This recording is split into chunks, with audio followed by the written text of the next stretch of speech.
नमस्कार मंडळी. आज आपण एका अशा टेक्नॉलॉजीबद्दल बोलणार आहोत जी आपल्या सगळ्यांच्या आयुष्याचा भाग बनली आहे. पण गंमत म्हणजे आपल्याला ते कळतही नाही. हो, बरोबर ओळखलत. आपण बोलतोय आर्टिफिशियल इंटेलिजन्स म्हणजे एआय बद्दल. चला तर मग पाहूया आपल्या रोजच्या आयुष्यात हा एआय कुठे कुठे लपलेला आहे. बरं, आता एक साधा प्रश्न.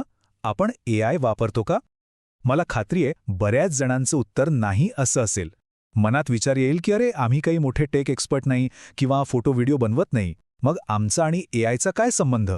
पण खरंच तसं आहे का? जरा थांबूया आणि विचार करूया. अच्छा, तर गोंधळ नक्की कुठे होतोय ते पाहू. एआय हा शब्द ऐकला की आपल्या डोळ्यासमोर काय येतं? सायन्स फिक्शन सिनेमातले रोबोट्स किंवा मग त्या स्वतःच्या स्वतः चालणाऱ्या गाड्या. म्हणजे हे सगळं भविष्यातलं आहे असं आपल्याला वाटतं. पण खरं सांगू का, वास्तव खूप वेगळं आहे. एआय ते आपल्या हातात आहे, अगदी आपल्या स्मार्टफोनमध्ये आणि त्यातील ॲप्समध्ये. चला तर मग सुरुवात करूया आपल्या सगळ्यात जवळच्या गॅजेटपासून, आपला स्मार्टफोन. बघूया तरी यात अशी कोणती अदृश्य जादू लपली आहे.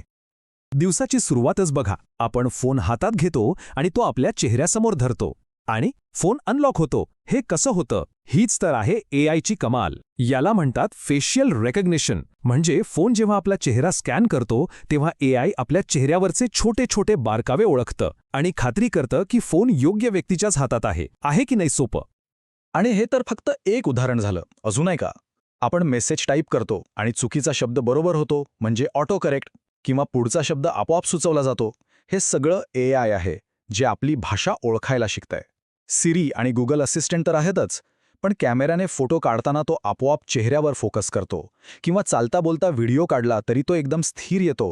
हे सगळं, अगदी सगळं एआयमुळेच शक्य होतंय. ठीक आहे, आता फोनच्या आतून बाहेर येऊ आणि इंटरनेटच्या जगात प्रवेश करू. इथे तर एक असा जादूगर बसलाय, एक अल्गोरिदम जो आपल्या आवडीनिवडी कदाचित आपल्यापेक्षाही जास्त चांगल्या ओळखतो. कधी विचार केलाय की आपण ॲमेझॉन किंवा फ्लिपकार्टवर काहीतरी बघतो आणि लगेच आपल्याला तशाच प्रकारच्या वस्तू दिसू लागतात? हे काम करतो एक रेकमेंडेशन इंजिन.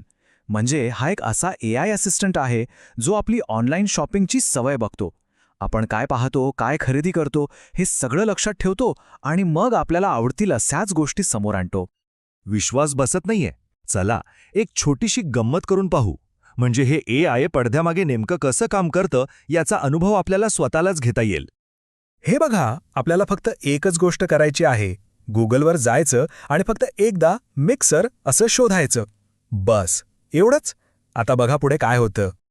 आणि आता पहा गंमत. तुम्ही फक्त एकदाच मिक्सर शोधलं, पण आता तुम्हाला सगळीकडे मिक्सर दिसायला लागतील. यूट्यूब उघडाल तर मिक्सरच्या जाहिराती, फेसबुकवर मिक्सर वापरून बनवलेल्या पदार्थांच्या रेसिपीज आणि अॅमेझॉनवर तर मिक्सरवरच्या खास ऑफर्स. हाच तो एआय अल्गोरिदम आहे जो आपल्या आवडीनिवडी ओळखतो आणि त्यानुसार जाहिराती दाखवतो.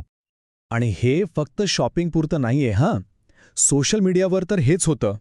आपण फेसबुक किंवा इंस्टाग्रामवर जे काही पाहतो, लाईक करतो किंवा शेअर करतो ना, त्या प्रत्येक गोष्टीवरून एआय ठरवतं की आपल्याला पुढे काय दाखवायचं. ज्या गोष्टी आपल्याला आवडतील त्याच आपल्यासमोर येतात. का? कारण त्यांचा उद्देश एकच असतो, आपला जास्तीत जास्त वेळ त्या ॲपवर गेला पाहिजे. अगदी तसंच नेटफ्लिक्स आणि स्पॉटिफायचं आहे. आपल्याला कोणता सिनेमा आवडेल किंवा कोणतं गाणं ऐकावंसं वाटेल हे एआयला बरोबर कळतं. आणि म्हणूनच तर आपल्या आवडत्या गायकाचं नवीन गाणं रिलीज झालं की ते लगेच आपल्या प्लेलिस्टमध्ये दिसू लागतं. सगळा एआयचा खेळ आहे. बरं, आता ऑनलाईन जगातून बाहेर येऊ आणि आपल्या रोजच्या प्रवासाकडे आणि सुरक्षितेकडे वळूया. इथे तर एआय जणू काही आपलं एक अदृश्य मित्र आणि रक्षक बनून काम करतो. हे बघा किती मोठा फरक आहे. विचार करा, पूर्वी आपण पत्ता विचारत विचारत जायचो, पण आता गुगल मॅप्स म्हणजे एआय रस्त्यावर किती ट्रॅफिक आहे हे क्षणाक्षणाला तपासतं, वेगवेगळे रस्ते तपासतं आणि आपल्याला सगळ्यात कमी वेळेचा रस्ता दाखवतं. यामुळे आपला कितीतरी वेळ आणि पेट्रोल वाचतं, नाही का? आणि आता सगळ्यात महत्त्वाचा मुद्दा, आपली सुरक्षा. आपलं बँक खातं, आपले पैसे, हे सगळं सुरक्षित आहे. यामागे खूप मोठं कारण आहे आणि ते म्हणजे फ्रॉड डिटेक्शन. म्हणजे काय? तर बँकांच्या सिस्टममधलं एआय आपल्या खर्चाच्या सवयींवर लक्ष ठेवून असतं. जसं की आपण साधारणपणे कुठे पैसे खर्च करतो, किती करतो, आणि समजा अचानक आपल्या खात्यातून रात्री अपरात्री कुठेतरी वेगळ्याच ठिकाणी व्यवहार झाला तर हे एआय लगेच सावध होतं आणि आपल्याला अलर्ट पाठवतं. म्हणजे हा आपला एक प्रकारे डिजिटल बॉडीगार्डच आहे.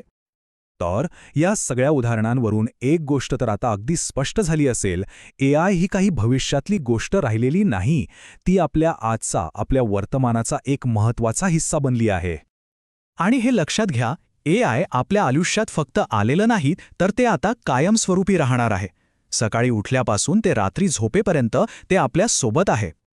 मग आता प्रश्न हा आहे की या AIला घाबरून किंवा त्याच्यापासून दूर पडून काही उपयोग आहे का? नाही. त्याऐवजी या तंत्रज्ञानाला समजून घेणं आणि त्याचा वापर आपल्या भल्यासाठी आणि सुरक्षितपणे कसा करता येईल हे शिकणं हे जास्त महत्त्वाचं नाही का? यावर विचार नक्की करायला हवा.